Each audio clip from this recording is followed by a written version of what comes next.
You're going to bet Fleetwood, and you're going to bet Norin, and you're going to bet Cam Young. I assume that's your entire card. Just hear me out.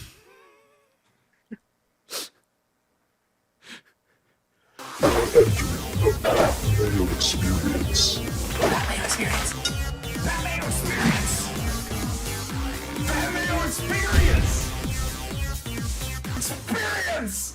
Welcome to the Pat Mayo Experience, presented by Underdog Fantasy, the Canadian Open. Picks, bets, one and done.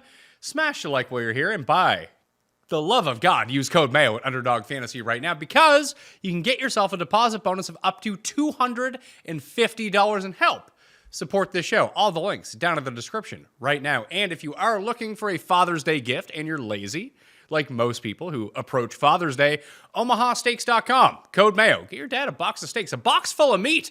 He'll enjoy that for the rest of the summer. And you never have to even get off your phone at this point. Just do it from your phone. And boom, all your shopping is done for Father's Day, omahasteaks.com, code Mayo. Geoff Fienberg, we did not hit a winner because Davis Riley was a huge long shot runaway winner at Colonial, but I did see a few people out there tip him, including Tambo on this show. I don't know if he ended up betting him outright, but I did see he won 20 grand with Davis Riley in his lineup. So shout out to Tambo.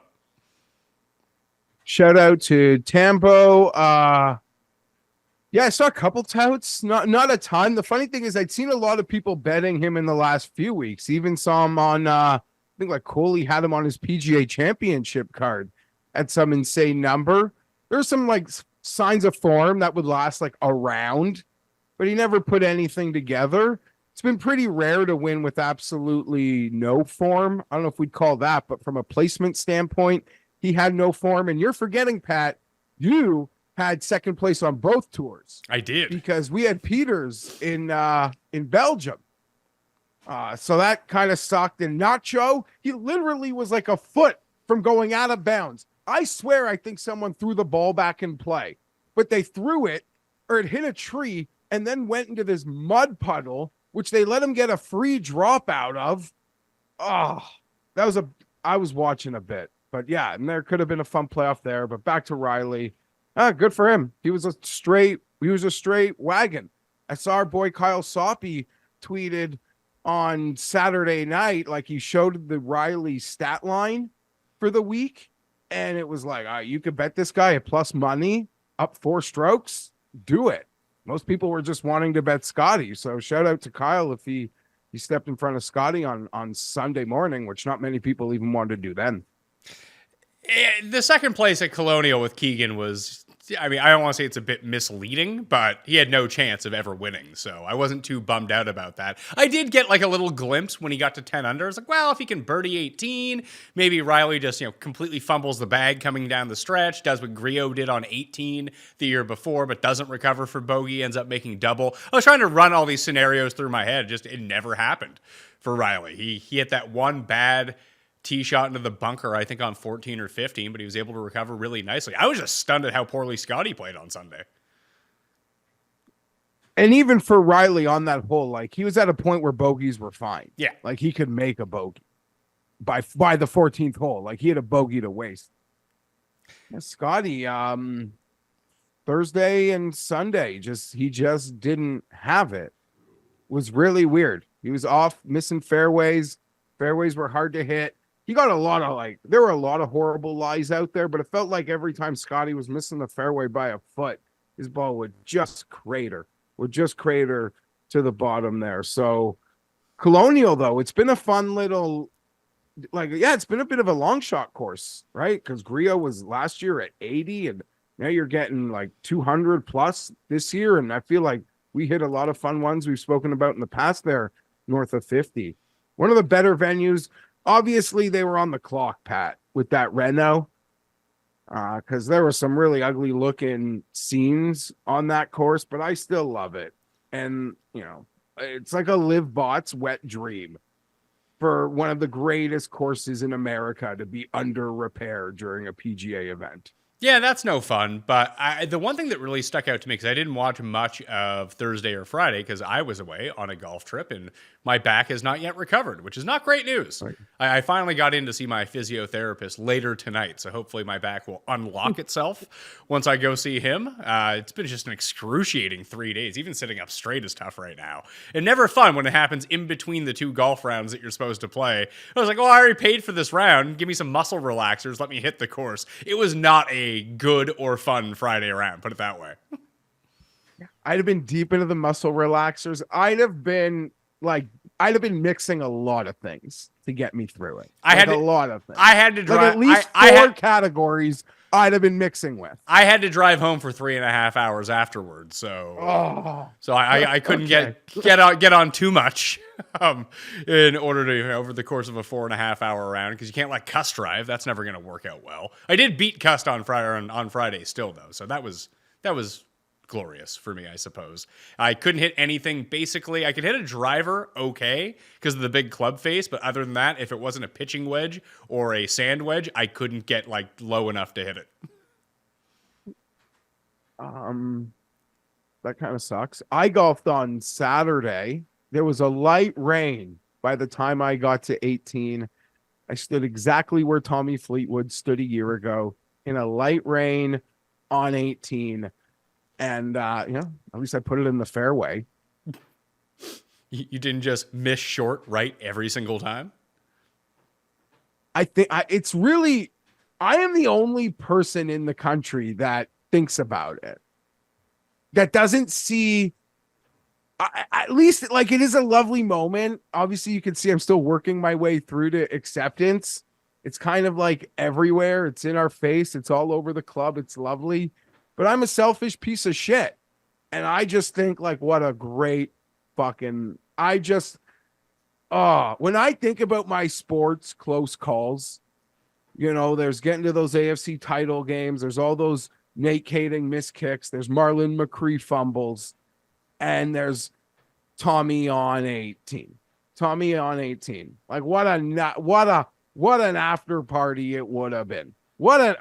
I'm selfish. I just wanted the party of one, That's all. Instead, we got Nick Taylor winning and then Adam Hadwin getting Goldberg speared on the green afterwards. It's a pretty iconic moment for Canadian golf.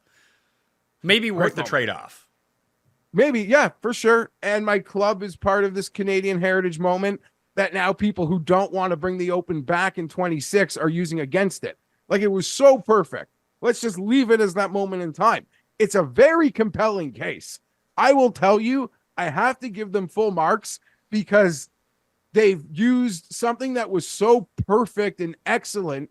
And instead of thinking it's something we could build on and throw the party again even better, they're like, we should never throw. It was the best party ever. Why would you ever want to try to do it again? So there's that. But yeah, great. And I used to think we would never see. For longtime listeners of our show, Pat, we used to joke, like, there's no way. People have no idea what goes on here. It's like a major whenever there's a Canadian that's got a half a pulse in terms of the sort of like intensity that we put around it. We're a proud sporting nation. I thought I'd never see a Canadian win, especially when VJ tried to literally give it to Mike Weir and he wouldn't take it. I thought we would never do it. Now I think, well, I probably don't know that I'd bet them. I think next year, because of what happened last year, makes it easier for all the guys. Yeah, the second time is usually easier than the first time. You build up your experience, and the pressure's not going to be on it because you're right. Every time a Canadian... I remember poor David Hearn one year. I think played in the final group with Jason Day, and DJ was right there at Glen Abbey. It just melted down. Yeah, it's an intense scene. And it's broadcasted here like almost like it is a major, and we're excited for it. And that's why, when you make reference to this part of the golf schedule being like really intense, to a lot of golf fans in many ways, this is like their breathe week. But here we have this like intense focus on this tournament. I don't mean here per se this podcast. I just mean like anyone, Golf Canada affiliated. It is our national open. So it's a really big deal, and it gets major championship level TV coverage here. Yeah, like most things that exist just solely within Canada, especially in that area, like the Toronto area. I know Hamilton's like an hour south, but they can still get their equipment and crew there pretty easily. I remember really liking this course the last time it came around in Hamilton, but I did see, I mean, it was Tim who was on top of this, but is it TPC Toronto that has it next year now? Yes. So St. George's membership backed out. That was the first of Rory's back-to-back wins. Lovely, lovely facility. They backed out, and TPC Toronto, it's a 3-course facility. I've played the 2 other courses. I've actually never played the North course, which will be the championship course. It was under total renovation last year. It's incredible what's sort of happening there in a very short period of time. Having gotten to play on the property a couple times last year, there wasn't even like a clubhouse up. Everything was in construction. So my buddy was there a week ago. He said, like, it looks great, and there's no problem. Like, they'll have everything facilities-wise ready in a year.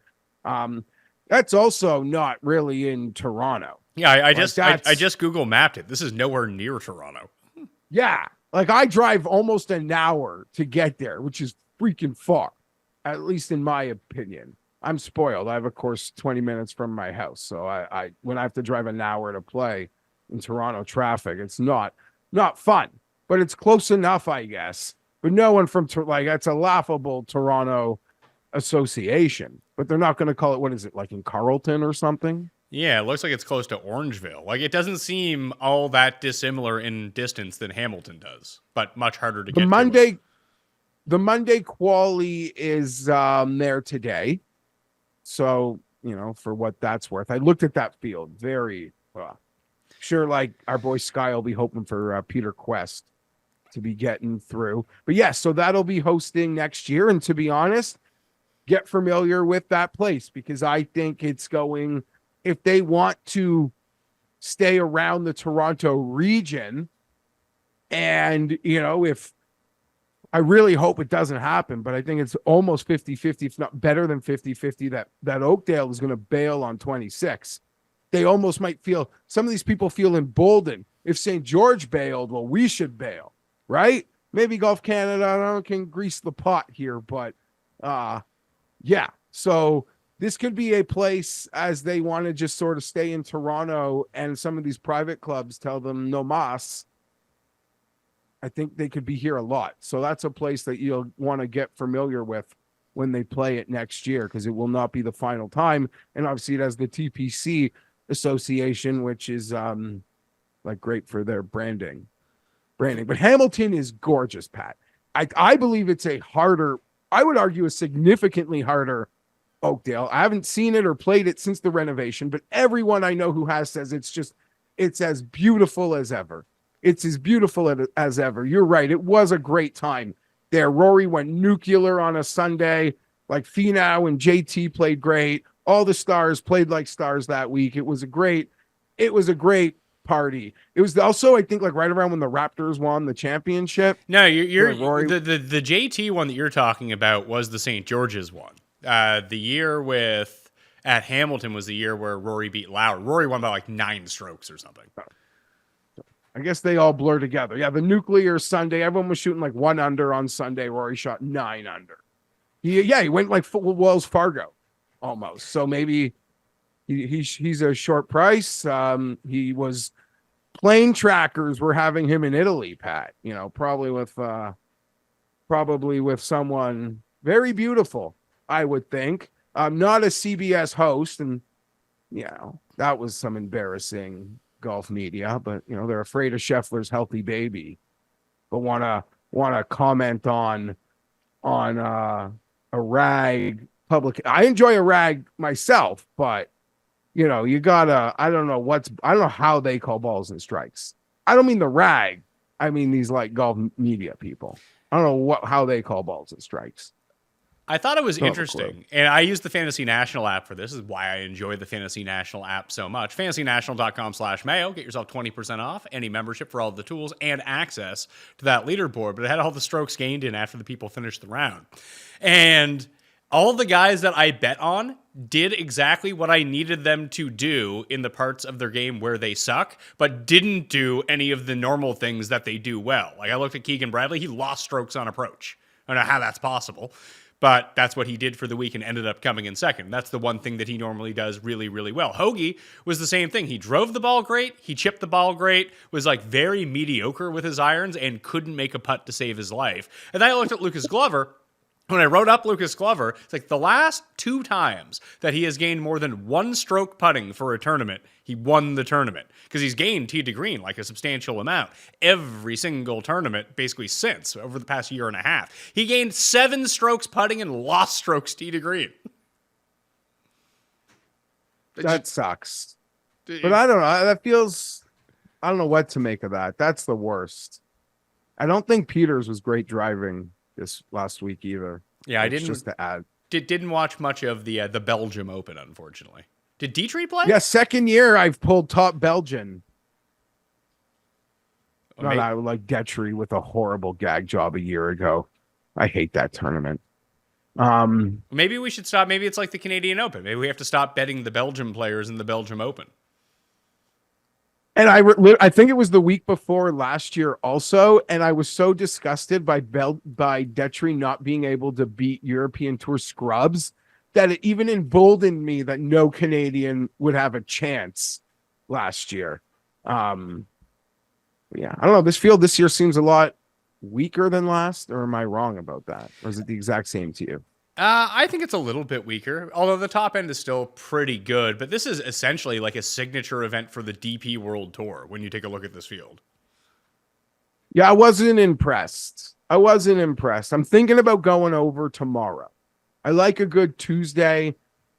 But, I don't know. I don't know that like last year, I don't even think Tommy touched the course on the Tuesday last year. So I don't even know if it's worth my time. Drive all the way down there. We'll see. Were you surprised? I didn't realize that they had made the schedule change because the Canadian Open had been the week before the U.S. Open. Why did they move Memorial to next week when Memorial Day is this week? Yeah, I didn't realize either, which caused some funny debates in me. Because and personally thinking, I was really confused. Yeah, we'll leave it at that. I was really confused because I always expected us. I just thought we were the week before the U.S. Open. And that's where my head was. This is just the elevated events. This is the Players Tour, and the players who make those decisions, they just want to play in clusters and have time off in between. So that's why I think you're literally seeing elevated events doesn't matter now. They're pretty much bordering on one side of a major, because the high end want to cluster their big events or their times they have to work. I don't know if that's good or bad for people paying attention, because maybe it's for the players, it gets them more focused. They get to a signature event, major championship, signature event. Then there's a little bit of time off, and that's what we're getting with Memorial, the U.S. Open, and Travelers this year. But I don't know, you might want to spread these out a little bit, I think. That'd be my takeaway. So I am totally in agreement with you, and I've said it in different ways at different times, probably not very articulate, but it all comes back to the members association. They pretty much made the rules. You wish there was just someone that said, no, this is how it's going to be. This is when you're going to play. In the same way they tell the Chiefs that you're playing on every day but Tuesday next year. You know what I mean? And you just suck it up, because there are things in some ways that are bigger than you or what's best for us. So that's one of the many ways where I believe that I don't really know how this private equity new stuff works and who actually makes decisions, but in some ways, it would be nice to see the players let go and let people make the decisions make decisions based on just not what's best for them, but what's best for fans and for partners. Because you're right.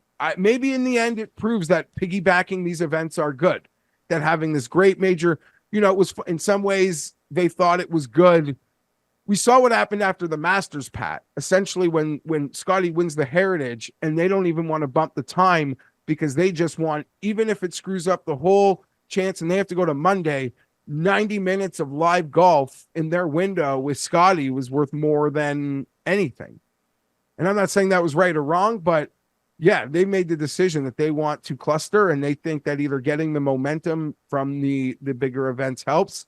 I would say it causes a bit more fatigue in some ways. Well, golf is going to happen either way, so we should probably talk about this year's Canadian Open. I've already done the research show for Hamilton Golf and Country Club. As you mentioned, that there is a renovation that was completed in 2022. So not exactly the same of what we saw in 2019, but very similar. I think more similar than what we saw at Colonial, where like a hole was redone. There was like added bunkers in. They added some more trees and restored some trees back in here, redid a lot of the bunkers. We're going to have bent grass greens, which I think they were POA last time, or it was the particular time of year where POA was more pronounced than the bent grass, but it does seem like the bent grass is more pronounced than the POA this time around. And I do think it was a bit deceptive that with Rory winning, you think, hey, Bomber's course, let's go. And that's not really what the rest of the leaderboard told. But I don't know if that's because of the strength of the field where it was pretty weak. And when you look at the very top of the leaderboard from that year, it's all kind of the guys who I assume would have been the favorites in 2019. But it was a lot of short hitters. Like it was Rory, but after that it was like Webb and Lowry and Kuchar, Snedeker, Hadwin, Sungjae. Like those are all accuracy players. And this course in many ways is like a classical positional golf course. At least that's what my memory serves of it. I don't doubt that some of the bigger hitters of today can probably overpower it with great success, and any distance changes that they've made are probably offset by the distance changes the players themselves are making in many ways that we see weekly across the board. I still like in some ways, I'm still shocked how someone like couldn't simply overpower Oakdale with even a driver last year. And I think if you're able to do that, it's very plausible. It's very plausible you could, but I get why you wouldn't want to, because you're not necessarily playing to win. That can bring the floor in. And you're just happy to come around, play some 4 days of golf, and finish 24th place. But I do believe these places could be overpowered with a driver. I don't see how they couldn't, but I'm still shocked Oakdale wasn't. Well, it was for Rory, just going back and looking at the numbers, like deep diving 2019 a little bit. Rory led in driving distance. So, yeah, of course he overpowered the place. He was also sixth in accuracy. Like, if Rory's doing that, he's unbeatable, which we kind of saw. Yeah, and I mean, the amount of volume birdie looks Rory gets, like even if he misses the 7-footer, it doesn't matter. There's so many more coming when he's hitting it that far and playing it from the fairway as much as he was at Hamilton last time. But even to look like just basically everyone who finished inside the top 20 in accuracy finished top 20 on the leaderboard. Like Hadwin, Webb, Sungjae, even Libiota, and remember Hank Libiota? Remember his like magical run 3 years ago for like 4 tournaments? Was that 3 years ago? Might have been. Yeah, no, there's a lot that shows this is like could be a very classical technical golf course. Play it from the right spots. You can club down, play it from the fairway. We saw what Golf Canada, if last year was an indication, like they're willing to set these places up real hard. Like the rough was insane last year. I imagine it'll probably be very similar this year. I remember walking around with Pendrith and Cockrell throwing balls, and like they literally couldn't find balls like 5 feet in front of them. So and maybe that was Golf Canada trying to create a defense mechanism for Oakdale, which is, created for, old men. Maybe, but I think I noticed the same thing at St. George's the year before, that if you weren't on the fairway, it was incredibly penal. Yeah, so that seems to be something Golf Canada is working with, and I think golf fans like that. And that was also like the week before the U.S. Open. They're probably playing into the whole USGA shit in some ways. Like, yeah, it's thick, rough season. So let's get it. Granted, last year in California wasn't so much the case. And now they're playing Memorial next week. But yeah, I think they'll try to make it as difficult as possible. Precision golf course. Well, That's why Alex Noren, I guess, is, fourth on a tote board this morning. and even when I did the research show that it was just Alex Noren's season. And just to spoil it, I assume that Cust listened to the research show and he has selected Alex Noren as his one and done. But maybe that's what Alex Noren needs in order to win finally, is Cust to be on him. I think that's an excellent suggestion. I don't know who won last week, but part of me, when I saw him make that pick, I was like, Cust, because we play by the rules. We just give Cust first pick. It doesn't really matter. That's how we play. It just, in some ways, adds to the humor when he's as bad as he's been doing this year. But I think that's a great pick. I would He's tend to playing agree. very well. And I am not to skip ahead in some ways, but I've had the fight in my brain this morning. And when I say this, you could be like, you're just trying to create a lane to bet the players you want to bet, you fucking Yeah, idiot. you're going to bet Fleetwood, and you're going to bet Noren, and you're going to bet Cam Young. I assume that's your entire card. Just hear me out.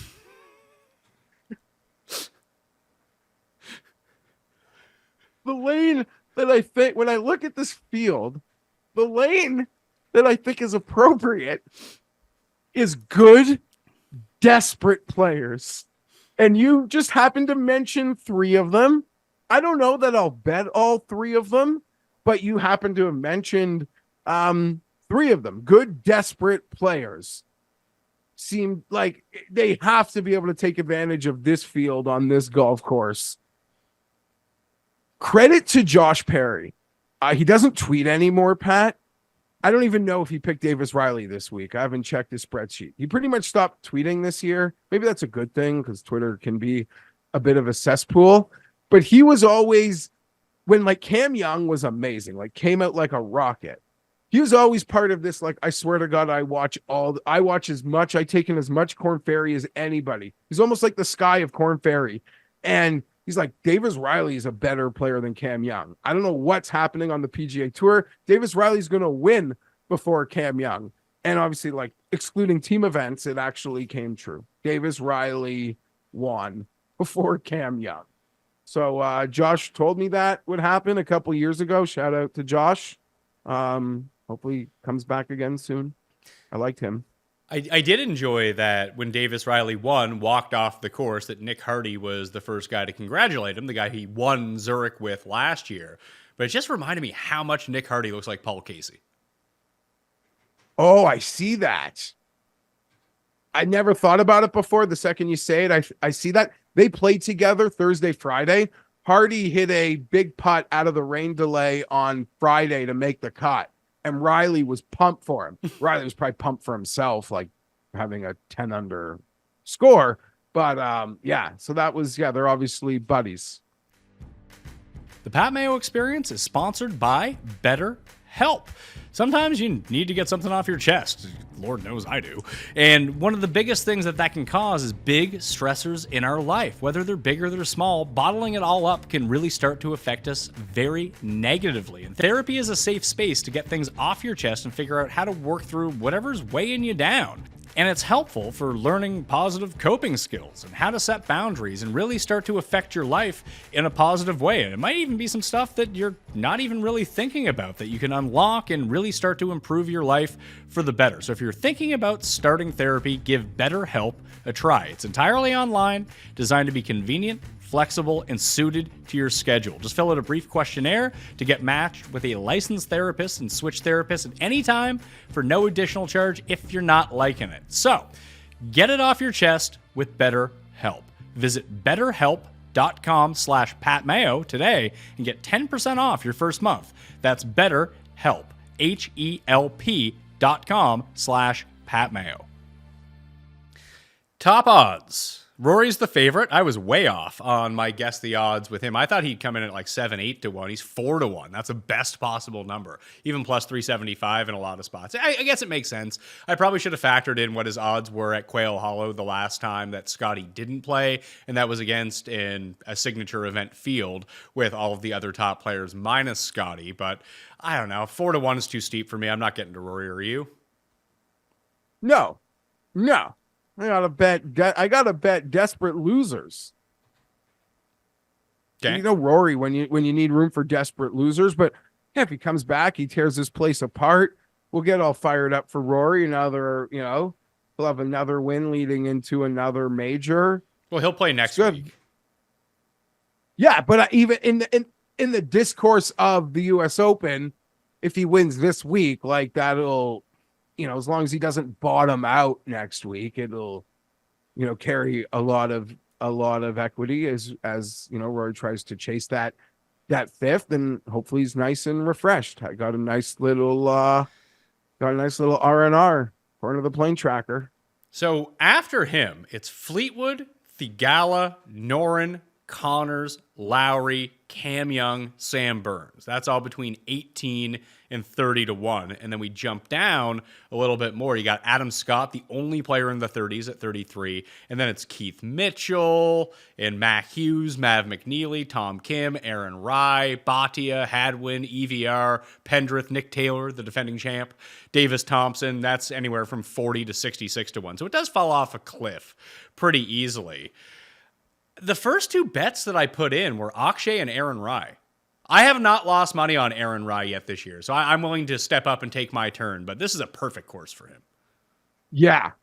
He played really well at Oakdale last year as well, which again, I think this is harder, but very similar. And with the elevation changes, there's a lot of similarities that I feel are very distinguishable to people who know both properties.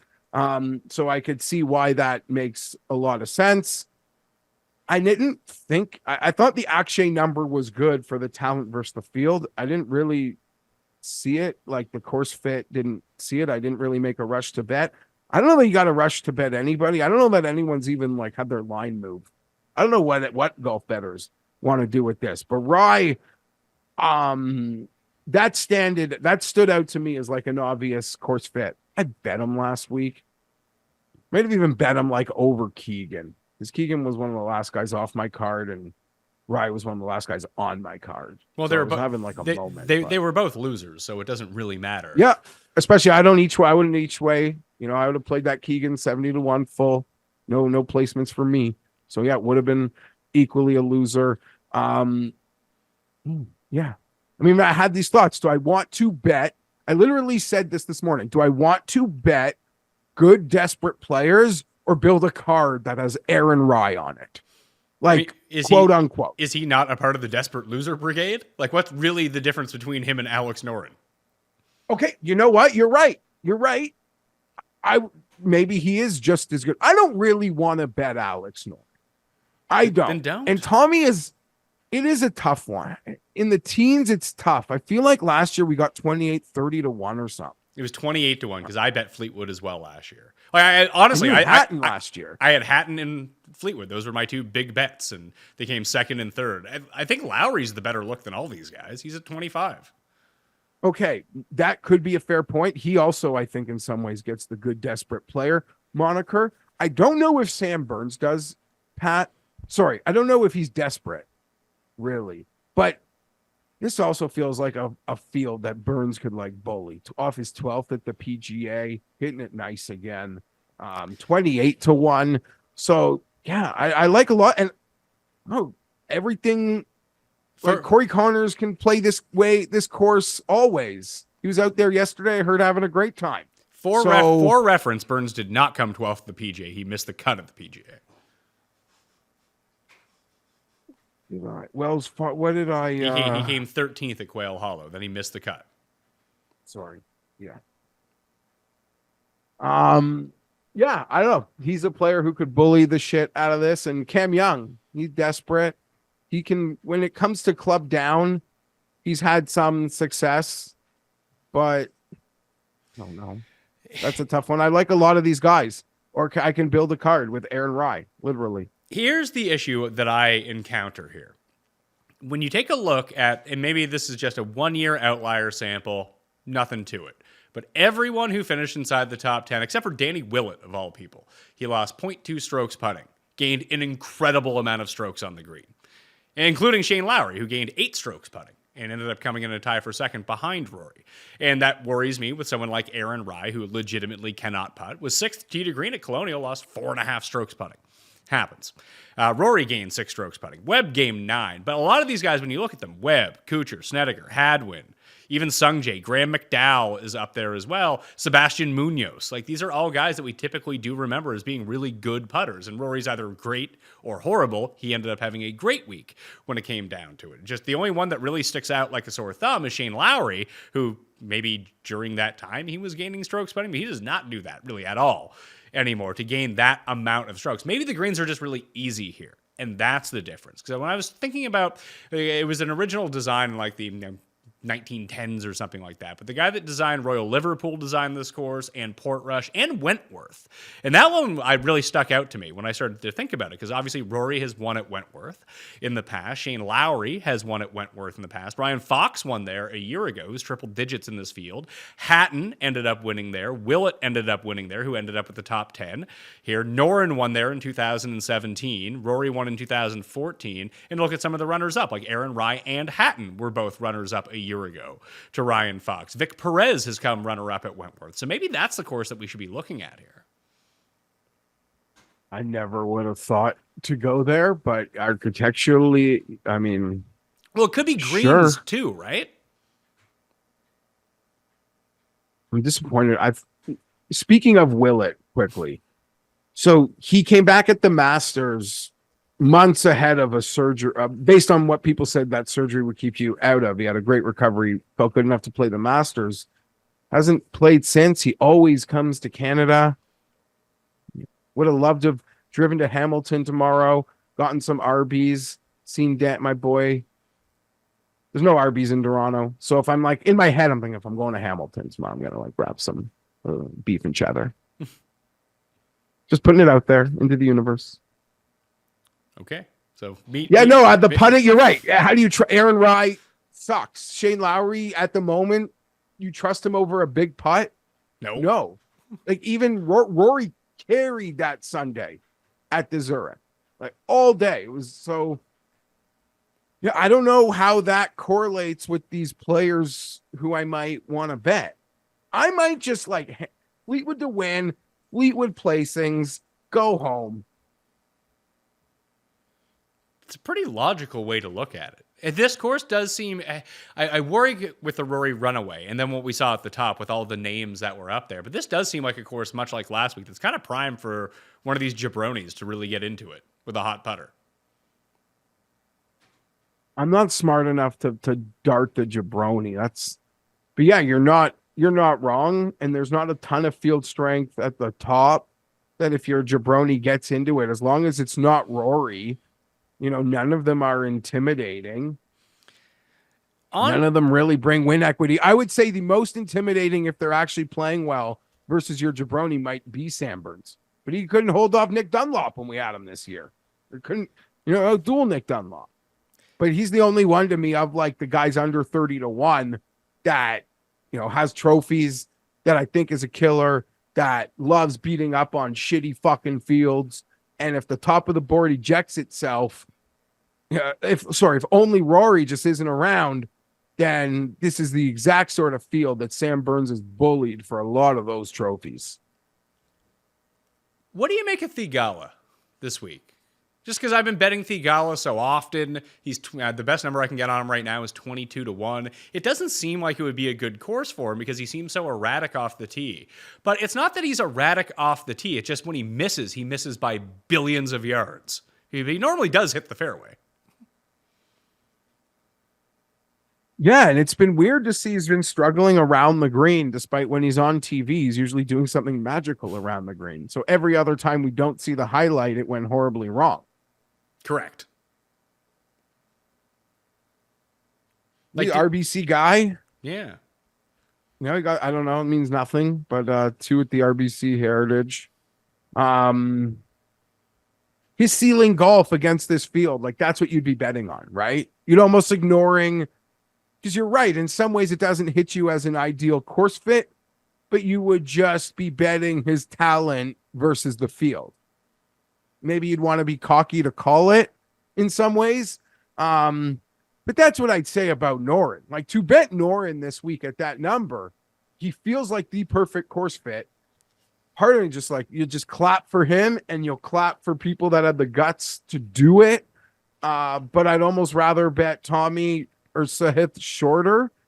I'd rather swallow and eat a little nicer potentially. But his current form makes you think it's a perfect runway for Noren. And even we don't have a ton of names here, so you went even across 50. The fact that Maverick McNeely is what number, like T8 on the tout, like the 7th name you read, 9th name you read, crazy. I mean, like, yeah, they'll just plot his way around here, hit the putts. Yeah, which is weird because he actually gained a bunch of tee to green at Colonial and didn't make the putts. It's so weird when it was just one of those weeks at Colonial that the normal things that people do well, they didn't do well, and the inverse happened. You just need everyone to kind of put it together all at once. Even Scotty on Sunday, his iron distance was off. You just never see that from him. He was, I don't know whether it was the win, but he was sleeping in his home bed, right? I mean, he also has a felony charge that wasn't dropped. He can't play in the Canadian Open because he has pending felony charges. Can't leave the country. Oh, that would have been so funny. Like, not actually, but they would have gotten him in. Adam Scott, desperate to make the U.S. Open. I think it might be the first major he's not in our, since we've been friends, scheduled. So he was a late commit here, Pat. Showed some life early last week. I'm not really looking to bet him, but I'm just acknowledging his presence here and that it was a late commit, and he is trying to make the U.S. Open because I could be wrong, but I don't believe he's missed a major in his consecutive major streak is probably the longest. Whose could be longer? I don't know. Is that true that he has not missed one? Let me do the Wikipedia scroll. Oh, yeah. When was the last time he didn't play in a major? NT. I don't know what NT means, but the Open Champ. Oh, yeah. They didn't have an Open Championship in 2020. That's why. The last time he didn't play in a major was the U.S. Open in 2001. There's no, right. So it's quite an incredible streak feat. It would be a shame for that to die. I don't know what he would have to do here if not to win to get in. Maybe he's trying to suck up, maybe, because you think it's debatable. I don't think there's a chance in hell he's not on the President's Cup team. I wouldn't be shocked if he's not like paired with Weirzy or something early in the week as, leader and captain. Could be going over some things. Well, but Scott. He is T50 or he's 58th in the world rankings right now. I think he needs to be top 50 by the end of next week. I don't know if he's out of sponsors exemptions yet or not for the signature events because he's been playing in them all and he has not been qualified to play in them. But if he does well this week, he was T12 last week and moved up 4 spots from 62 to 58.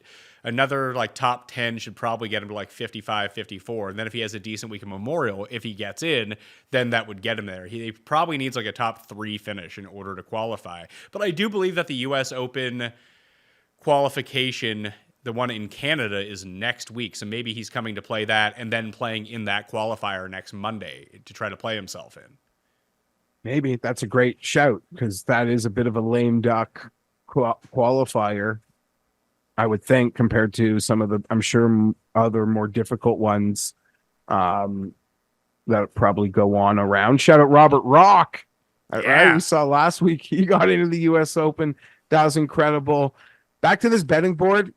Keith Mitchell, you'd think would be lovely here, except, right? He goes, can he make, you mentioned that leaderboard and the putter and the around the greens, but he seems like a guy who should be putting for birdie all week long. Maybe, but if we do really kind of hammer down on accuracy, that's not where I'd really put the strong suit of Keith Mitchell, is hitting a bunch of fairways. Like, I think for Noren and Rye, it really does play itself out well for their particular skill set. I don't know if it necessarily matches Keith Mitchell, although he has played well at club down courses, but he too. Like, I mean, I can't talk out of both sides of my mouth here and say, hey, I'm going to bet on Aaron Rye. I know he can't make putts, but whatever. And then say, hey, Keith Mitchell can't make putts. There's no way in hell I would bet him.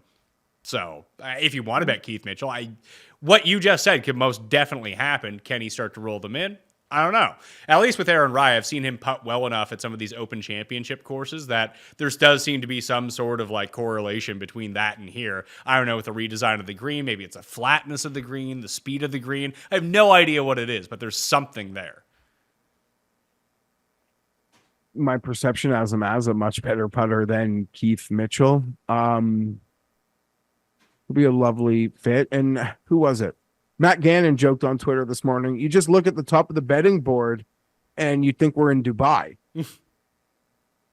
Yeah. Where does Fleetwood play his best? So, then he came here and got second last year, and it was his typical, start in Palm Beach-esque result. So I don't know. But around the world, Tommy, like, he wins everywhere around the world. Maybe just, so I'm still trying to maybe hold on to that. I don't know how I don't get to the window with Tommy, man. Like, I feel like he just owes it to me. And that's how you lose money doing this, but I feel owed. Okay. Down the board, the let's call it the 50 to 100, although I know that we crossed 50 a little while ago. Svensson pops up in a lot of the numbers, but he's another guy who can't putt. Højgaard, for me, if he can hit some fairways, I think this is a great spot for him. I mentioned Ryan Fox, maybe Bobby Mack. Like, I'm looking at a lot of these European players. Like, based strictly on numbers, Berger, Kevin Yu, and Mark Hubbard all kind of fit the skill set that we want here. I just don't know if they got it in them to go win. Like, Kevin Yu legit can't putt. And sometimes all Hubbard can do is hit putts. And Berger's just kind of been all over the place. Although his ball striking, especially his driving, has been a lot better over the past 6 weeks or so. And you're getting him in a pretty good number at 80 to 1. So, of all those shouts, Hubbard and Svensson would be two guys that if I don't just bet on some good desperate players, would be guys I'd love to bet. I think I bet Hubbard last year. I thought it was a lovely course fit for him. I would feel much the same way about it. And as you reinforce the putting leaderboard of last time at Hamilton, it does make me think I could dip with Hubbard. I don't even think Hadwin, who I see as high as 66, Pat. You mentioned he was sixth last time. Fits a lot of what the guys around that leaderboard did outside of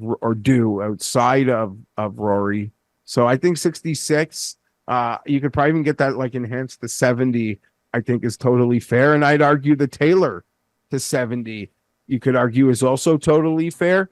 And what Nick Taylor has done is, I mean, he's shown that he can win without form. I'm not betting Nick Taylor this week, but I think based on how many guys in front of him on the odds board actually win events, I don't like that seems as fair as any of these bets, 50 north of 50. But I got to ask and if you said it earlier, I hope you didn't, but what about Boccia do you like here? I did just a talent play. It's a talent play, but I think if you have to go out and make birdies, he's kind of the guy that you want for that. He's going to go pin seeking. He's not a bad putter at all. Ever since he changed to the sweeping putter, He's been quite good on the green. So I do think that he can make the required putts. And he's just gone through like a little bit of a bad stretch right now. Like, even to look at him accuracy-wise, like, he's been brutal off the tee over the past month or so. Like, the fairways are way down. He's one of the bottom players in the field in strokes gained off the tee. But that used to be kind of his bread and butter. He gained off the tee for 12 consecutive events to start the year. And he kind of hit the skids at the Masters after he won. And he bounced back a little bit last week for the first time off the tee since he won at Valero. He hit a bunch of fairways. He gained 2 strokes off the tee. The approach was bad. The around the green was bad. 2 of the worst outings that he's had all year. That's okay. He ended up missing the cut. He gained almost 5 strokes on approach at the PGA Championship in 2 rounds when he missed the cut. So if he can just kind of cobble it all back together, we see this with a lot of young players. Sometimes they win and they take a little bit of a dip and then it takes them a little while to come back. Yeah. I think that he has the right kind of game for this place if he can get back to hitting fairways, because he starts hitting fairways, he can go fire at these pins, and he can make enough 15-foot putts to go contend. And when I did look at, like, I don't know if Valero is like a comp course, but it's a pretty comp field from what we saw this time around. Like, it's even a lot of the same names. Like, Rory played in that field, Tommy played in that field. We had Hideki, Fitz, and Jordan Spieth play that time around as well. But a lot of the Canadians played there. Connors has won there in the past. It's just strength of field wise, this one's a little bit weaker, but it's not substantially weaker at the same time. And, you know, the winning score was kind of like what we saw from this course the last time around, where you had Bhatia and McCarthy go absolutely insane and finish at 20 under. The next closest guy was Rory at minus 11. So realistically, the winning score, I mean, it could have been minus 13, minus 14, which I would expect for this week. So that one just kept sticking out in my mind a lot of here are the types of players that I think that I like this week. Let me go look at, you know, what was another course where a lot of these same guys all played, and Bhatia was the one who stuck out. Now, obviously, he came in much better form, but he's around the same odds. The field is a little bit weaker, and now he has a win to his credit. And maybe listen, he hurt his rib at that event. We don't know if it ever got fixed. He just kept playing. Well, yeah, I mean, it was the Masters was the next week, and then they have elevated events. So it's like payday, free money. Like, he's not going to withdraw then. So you're right. That could make sense why there was a total dip in play after that, and a fatigue factor. If you remember how much he played, leading into that, he even acknowledged like he'd been playing nonstop, and then when the win comes, that also adds weeks that you weren't expected to be there. You made a great case. As I stare at this field, it's also, again, just like I liked when I make outright bets, I'm betting on ceiling, I'm betting on talent. And versus this field, you could argue he should be lower. It's definitely a fair number. So you got me swimming around that. And well, to your point, and I didn't even make that connection, but you are right. After he won Valero, that got him in all the signature events and all the majors. He played the Masters, and then he played the next week at the RBC Heritage. Then he didn't play again until Quail Hollow, which was an elevated event. Then he played the PGA Championship. And then he finally played last week. Yes, he missed the cut, but you know, his game seemed to be, at least off the tee, a little bit better than it had been in recent weeks. So this will be the third week in a row he's playing, fourth week in a row that he's playing now. So it looks like he's trying to ramp it back up again, I think, to get ready for the US Open and everything like that. Because I do think, weirdly enough, he could be a really good fit for Pinehurst. Interesting. Yeah, I mean, I don't know, the way he flushes it, you probably got other reasons, but the way he's just a straight flusher from some of those longer distances, yes, it wouldn't shock me one bit if he could mix at the Open. I don't know what else here. Like, you just be naming names. I'm not going to have any money to bet these guys at the back. Do you like Højgaard? What's Carl Young? Sorry? Do you like Højgaard at all? I don't. I always get a track. Which one is this? Nikolai?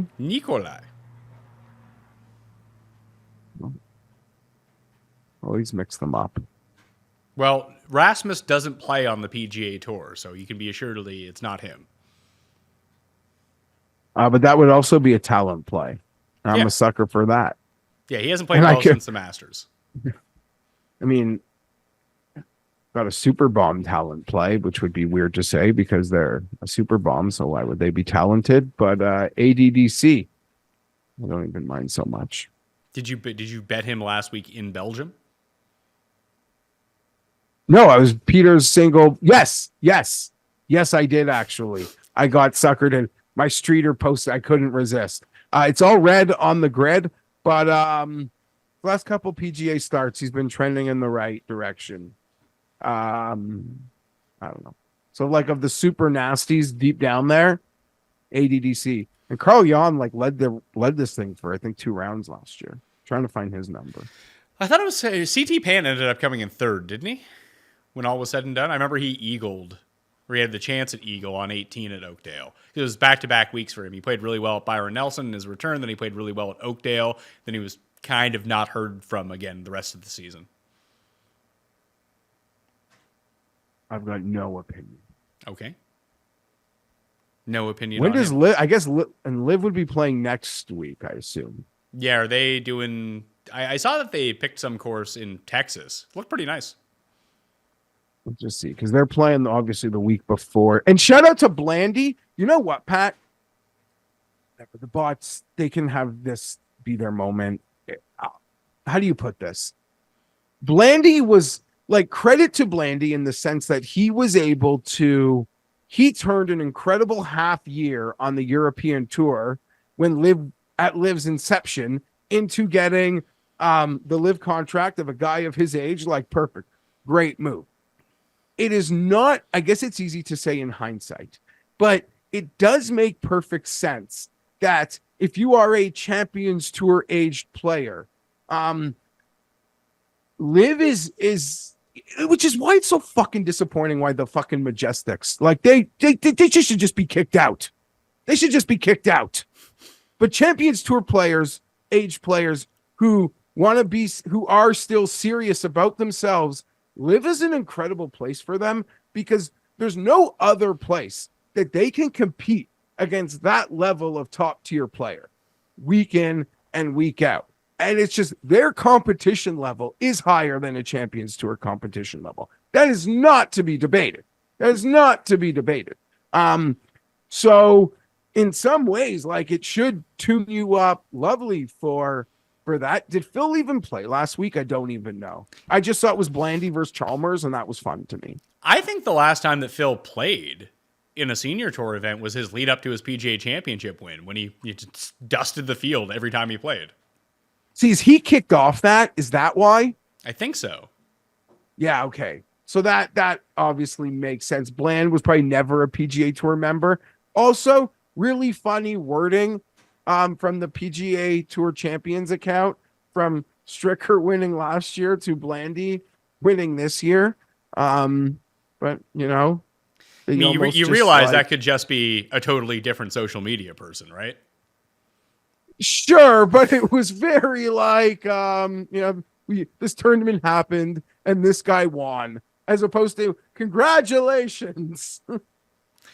Whatever. From the 100 from the 100 plus range, when I'm looking at it, there are a few names. Like I mentioned Fox, he can be as high as 100, but he's mainly 75 in most spots. But like Victor Perez, Bryce Garnett, Ben Martin, Mac Messenger, where the hell that guy's name is, he's playing good golf. And these are all guys that just hit a ton of fairways. And Ben Martin came top 10 at Valero a little while ago and had a very good approach week last week, and you know that he's going to hit a bunch of fairways. And he's someone who can get super hot with the putter. That these would be the types of guys that I would be looking at this week from down the board. So I might do that, but I said I'm only in on Akshay and Aaron Rai so far, and Akshay is more of a Hail Mary. We know about the struggles with Rai and the putting. It's kind of the debate for me right now. Like, I know we didn't really talk much about these two guys. I mentioned Theegala a little bit. Like, do I want to make that plunge? But like Lowry and Cam Young seem to be pretty good values here versus this field. Yeah, I don't mind Cam Young. You can get it enhanced to 30. Yeah, when I said I think it could be a week for good desperate players, that what you like are like, Norin. But in my head, that was really just me trying to convince myself that I can bet Tommy and Cam Young. So that's just full disclosure. Maybe that's a short bus take, but that's where I am. Lowry does seem like a lovely fit. So I don't know. I can see what, like, you've been betting him a lot. So now you see it's just like a weaker field. Here's a chance. And he does, like, everything I mentioned about Akshay, Theegala can do better. The irons can be better and the putter can be better. He's just a third of the number.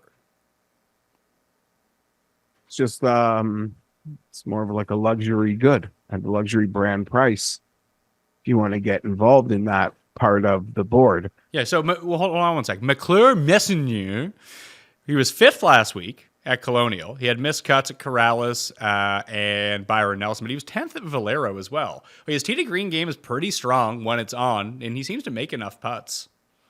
It's interesting to me. And I think he's like 400 to 1 or something. Yeah, Sky had him on a placing last week. Paid out lovely. And Sky bet Nacho in Europe, too, and he won. Good for him. Nacho. Yeah, there were a lot of people on Nacho. I was rooting against Nacho. I was just getting updates from you because I was not watching it. Yeah, I was just like, we got a dog in the fight, but then he didn't get a par 5. Yeah, Golf Club of Houston next week. And then after the PGA Championship, they're at Nashville at the Grove. And then they play. Wait, are you talking about Live? Yeah. Oh, you should probably say that. Sorry, I brought it. Yeah, I guess I loaded the screen and then it finally came up. Oh, that's cute. Then they're playing in Catalonia after in July, right? At Valderrama. So that's good. We're looking forward to that. But Live Houston, we'll be watching next week. It's a week before a major. And Bryson's a superstar. So we'll see. I wonder if he'll have his game amped up for a Live event, or if he's just trying. Even in his post game for the PGA Championship, he didn't even mention Live. Yeah, I don't like. But he's kind of like Brooks in that sense. Like they're more their own entity. He's wearing the gear. Like he's Live is obviously a big part of it. Unlike Brooks, who obviously it's clear that when Brooks went, he's like, no, I'm going to be a Nike guy. I don't care about your team shit. I'm Nike guy. But I like the smash hats. Really do like that smash hat. I mean, it's one of these things where people like the majors are so stacked on top of each other, Pat, that like people who even love Bryson probably like, I've got my Bryson fix. It's up against Memorial. Like they've done this before. That's a big flex by Liv. I like Liv better when they want to take on the PGA events that sometimes feel like Corn Ferry event or elevated Corn Ferry events. Well, like a few stars. When Liv made its schedule, didn't they think they were going up against this tournament? Yeah, probably because they've historically picked on this tournament, which makes sense from their scheduling aspect. This would be a lamb to go up against, just like events like the John Deere and through the summer. So you're probably right. Maybe when they did make the schedule, they did think it wasn't Memorial. I'm not sure. I would argue, though, Pat, the PGA schedule was out way before the Live schedule. I feel like they're always a little late to give us official announcements on things. Like we're still getting, right? Like even through the season, we're getting locations on championship events, which is fine. Like I don't care, but it is what it is. But I'll be in the week before a major. Like, it is actually probably in their best interest. It doesn't matter if it's an elevated event. The week before a major is important to like even to a level, not all golf fans, but it hits into a bit of the casual psyche as people try to get psyched for majors. So playing the week before majors is obviously what the Live players want. But I think from like the golf better standpoint, nothing gets them more eyeballs than when they play the week before majors, even if it's against Memorial. We'll all want to know how those like 8-9 guys are playing. And obviously for DFS purposes, 22 guys. I don't know. Not in the US Open, but I don't know who qualified. A bunch of them did qualify. We saw Chikara. I forget the list, but there were a bunch. Other than Taylor Gooch, a bunch of them are making legitimate efforts, so good for them. Yeah, Sergio lost at 7 to 8 playoff, whatever it was, so he's out. That sucks. Yeah, he was like the one guy who didn't get in. Montesero got in.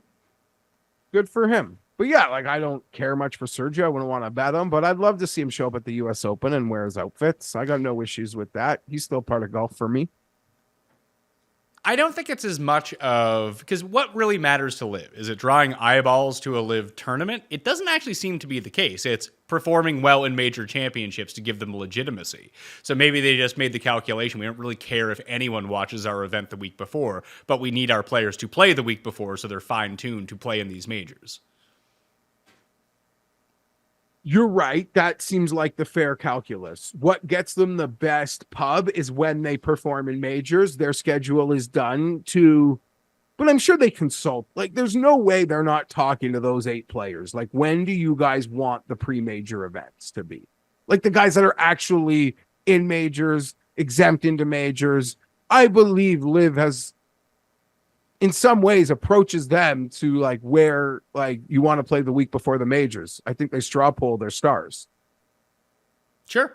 We got some fun Canadians in the back of this. There's 25 Canadians playing this week. Like my main man, Etienne Papineau is playing, and Gerard Dutoit.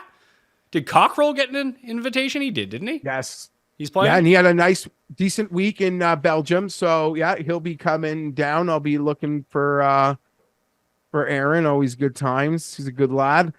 And to your point, the 25 Canadians, it was actually brought up for us in Canada who are like, we want like RBC, make this an elevated event instead of Heritage one year.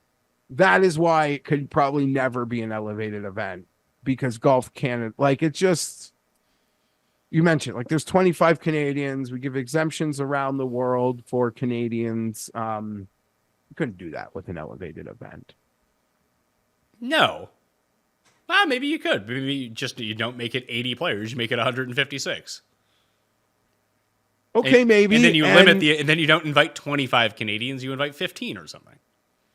Yeah, and again, it's, something that I am paying attention to, Pat, closely, is there's still no extension for next year, and with RBC and this tournament. And it sounds like they're strong arming them into either cheaper rates or better schedule placement or more things. It seems like they want to be involved. They just want a better deal. I would agree. Every time I read those RBC quotes, it's like, they mention all those things that we acknowledge is going on in golf, and they acknowledge that we are a 2-tournament sponsor. And like, how could the PGA Tour let us go? They're just trying to get, I think, the absolute best deal possible out of this current landscape. Also, by delaying the announcement, Pat, or by delaying any sort of decision, it increases their leverage in that it gives significantly less time for them to go out and replace the sponsors. And as we said, there are not many there's only about 3 or 4 companies in Canada that could afford to do this. And with how sponsorships work, a lot of those monies are already allocated for other activations around, be it the NHL or the Blue Jays or all sorts of other things, the Olympic year this year. Right. So there's so many other things. There's not many companies that could do what RBC is doing, even if not even to be a 2 event, just to be a single event host here in Canada. It's a small pool to pick from, and their leverage is dwindling. So yeah, hopefully it's just a strong arm. It would be crushing.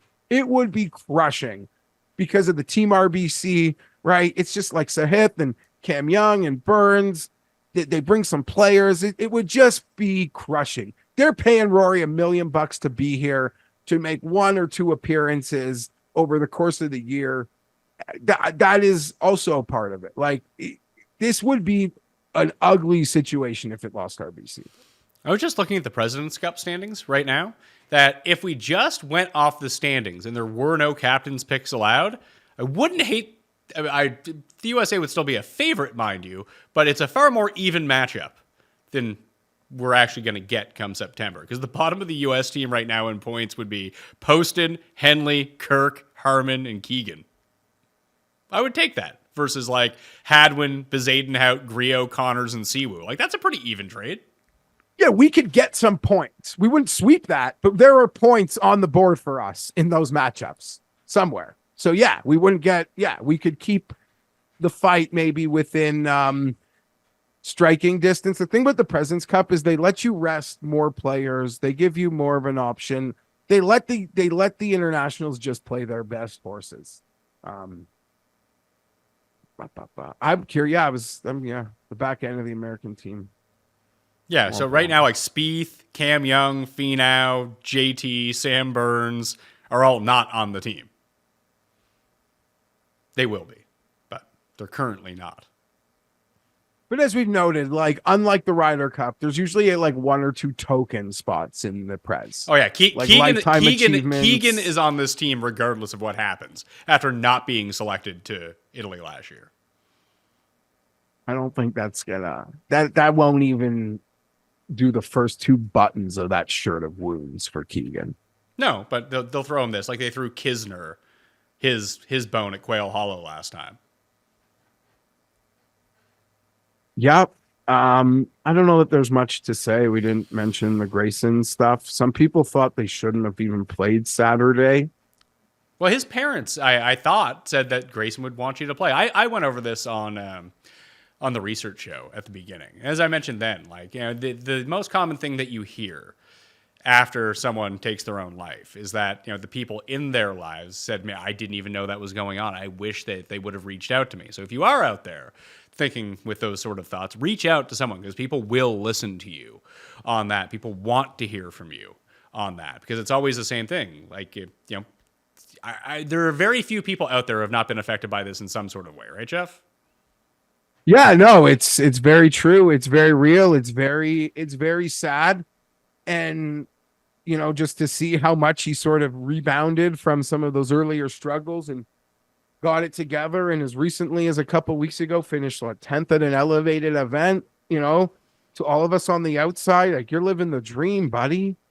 Like, you know, you played in the, like, you're just living it. But it's so scary to think how real some people, like, if you've got a, like, doesn't matter what's going on, how good you could have it, if you have that dark passenger. And I don't say that as, sometimes I'll use the term dark passenger, it's like a joke, but, you know, if you've got that thing that just is holding over you and you can't even see the good or see the other side, like, that's so frightening and scary to think anyone could be going through that sort of thing. And I don't know, just so, yeah, that was really sad. That was really sad.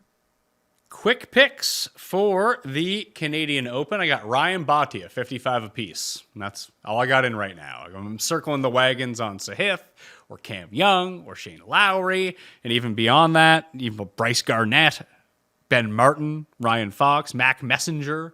But I don't know what I want to do here.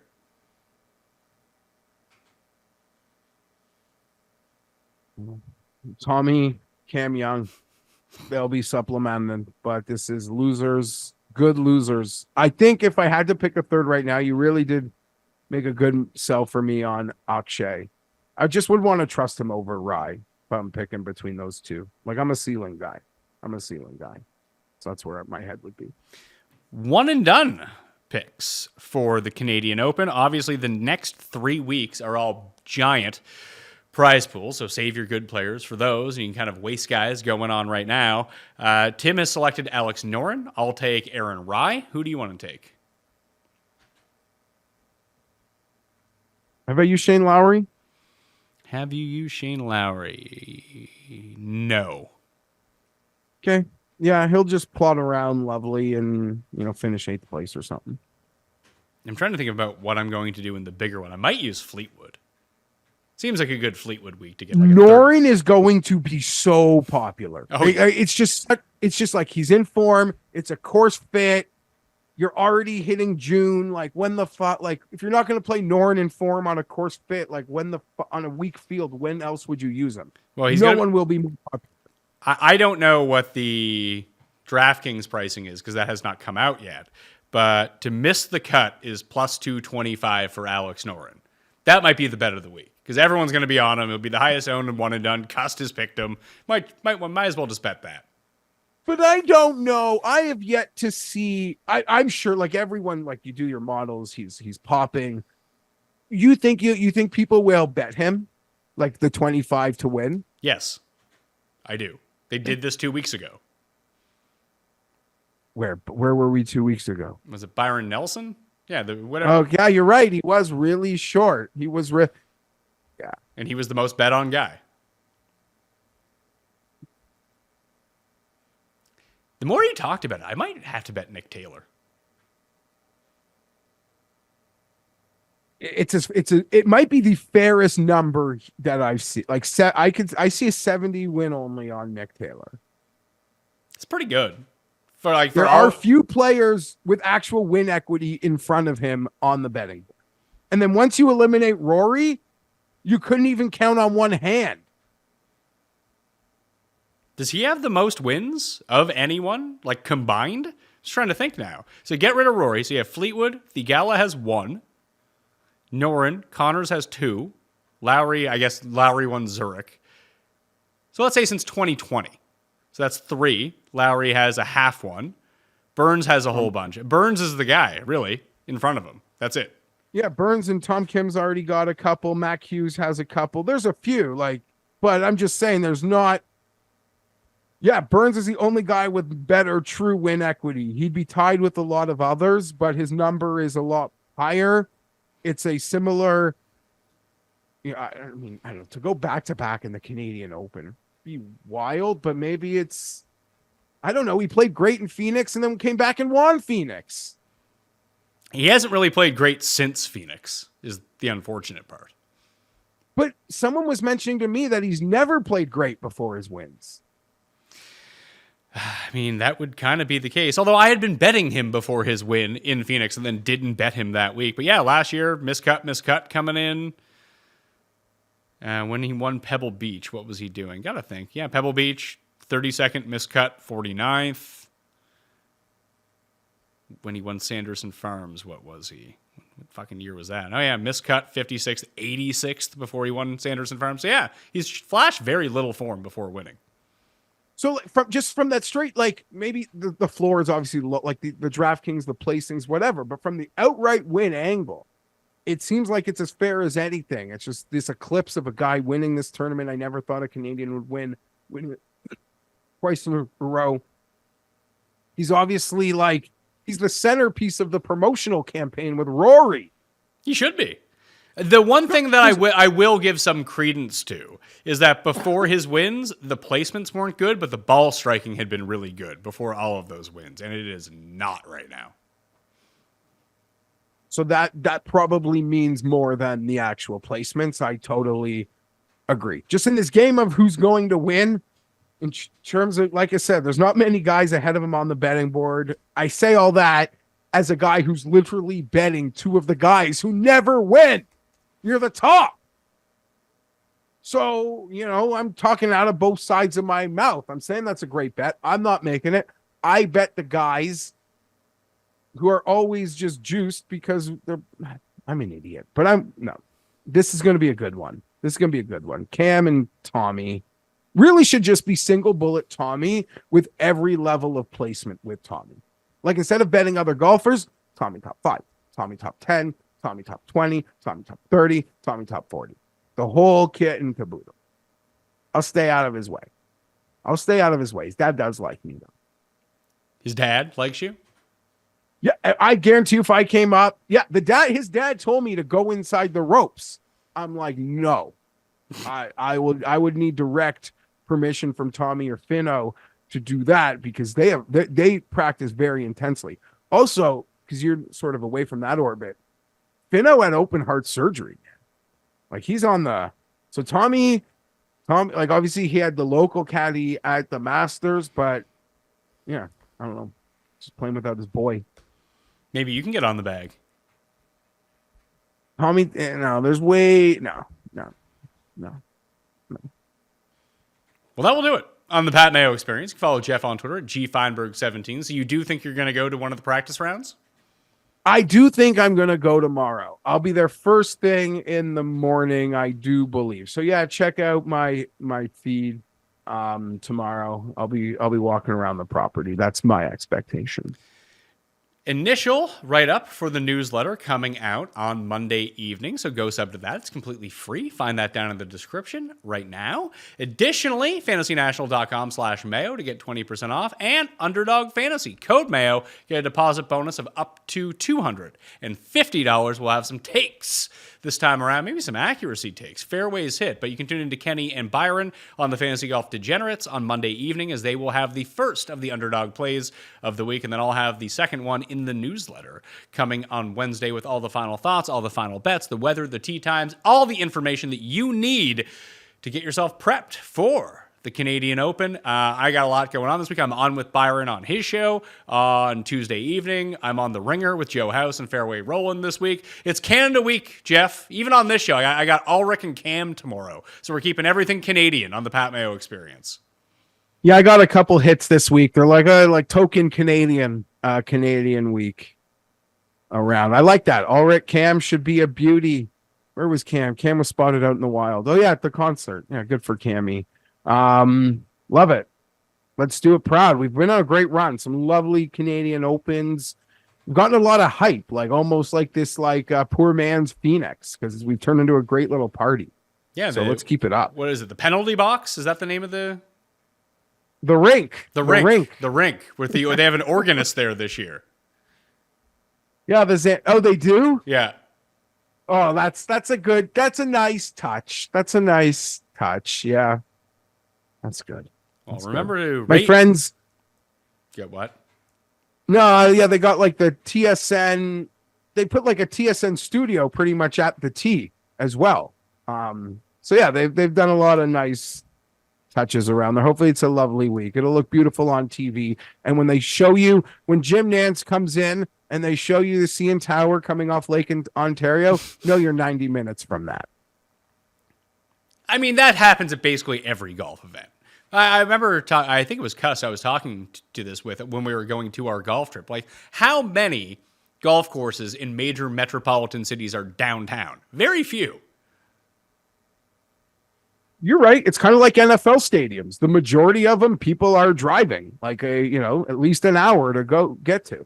Now, there's a lot of, some of them are in the city limits, but the majority of them are not. No, like that's why Oakdale and even St. George's was so rare to see it on the PGA Tour that way. Like St. George's isn't downtown. Your course isn't exactly downtown, but it's very much in the city. It's not an hour and a half away. No, you can get on like the Gardner from downtown and be there in 25 minutes. Look, you can take the subway and get there. Yeah, so it's pretty tight, but St. George is like downtown. It is lovely. It's a shame. It's a shame their members don't want us back. And I am worried that their members putting their nose up at the Canadian Open is emboldening some in my membership to be like, if they can do it, we can do it. But feels like it's going to be a losing battle for me this summer. Not very patriotic. No, not at all. Shame on them. And it's also our 100th. It's the 100th anniversary of the club. The year we're scheduled to host. So whatever. It would be lovely, but we'll see. Well, I'll be back tomorrow, like I said, with Jeff Ulrich, DJ Jazzy Jeff Ulrich, and Cam Stewart for the best bets for the Canadian Open. Hopefully my back will become unspasmed by then, which would be just lovely for my mood and just overall well-being. But I hope to see you then. Review, subscribe, and rate the Pat Mayo Experience audio podcast and Omaha Steaks. Code Mayo. Get your dad a Father's Day gift with Omaha Steaks. All right, smash a like on the way out. And I will see you next time. Pat Mayo Experience! Experience!